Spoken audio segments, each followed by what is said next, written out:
Assalamualaikum warahmatullahi wabarakatuh. Shalom, Om Swastiastu, Namo Buddhaya, dan salam kebajikan. Perkenalkan, nama saya Christian dari kelas 12 TKJ 1.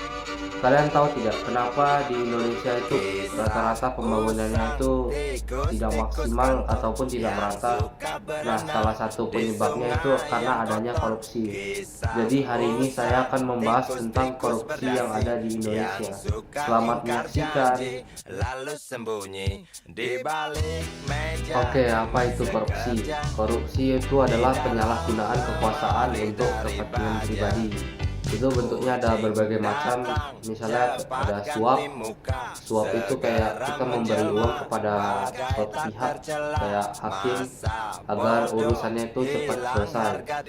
Lalu ada namanya penggelapan, itu artinya kita menggunakan uang-uang negara untuk kepentingan pribadi. Lalu ada nepotisme, itu kita mengangkat keluarga kita menjadi pejabat padahal tidak kompeten.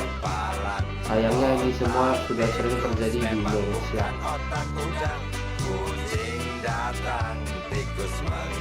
Fakta tentang korupsi. Beberapa fakta tentang korupsi.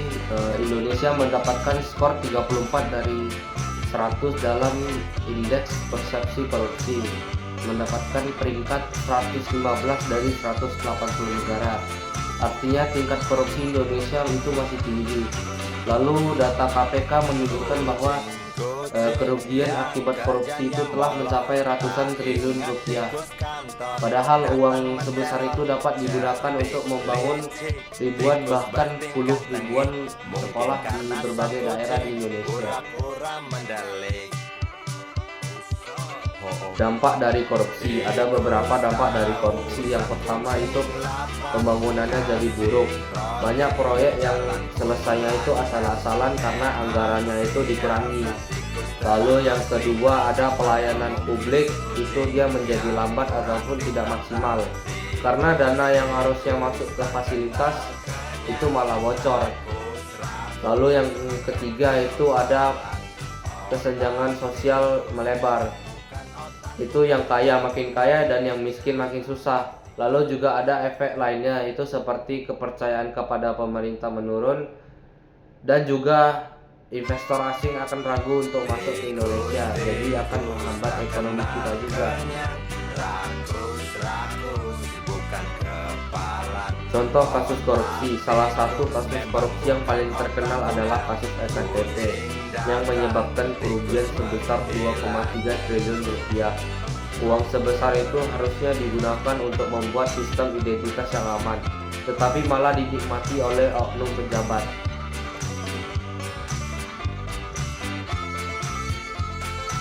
Upaya pemberantasan. Untungnya ada langkah-langkah perbaikan. KPK telah menangani berbagai macam kasus dan telah menangkap banyak koruptor. Lalu pemerintah juga mulai digitalisasi layanan agar prosesnya itu transparan dan peluang korupsi semakin kecil. Lalu juga sekolah telah memberikan pendidikan anti korupsi untuk membentuk karakter pribadi yang jujur sejak dini.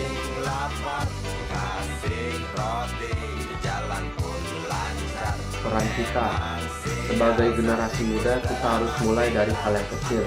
Biasakan jujur, tidak mencontek, dan tidak mengambil hak milik orang lain. Lalu jika kita melihat ketidakjujuran, kita harus berani speak up.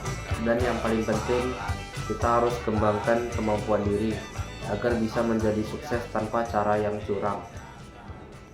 Korupsi memang masalah besar, tetapi perubahan bisa dimulai dari kita. Jika generasi kita memiliki integritas, maka masa depan Indonesia akan lebih baik. Sekian dari video saya, terima kasih.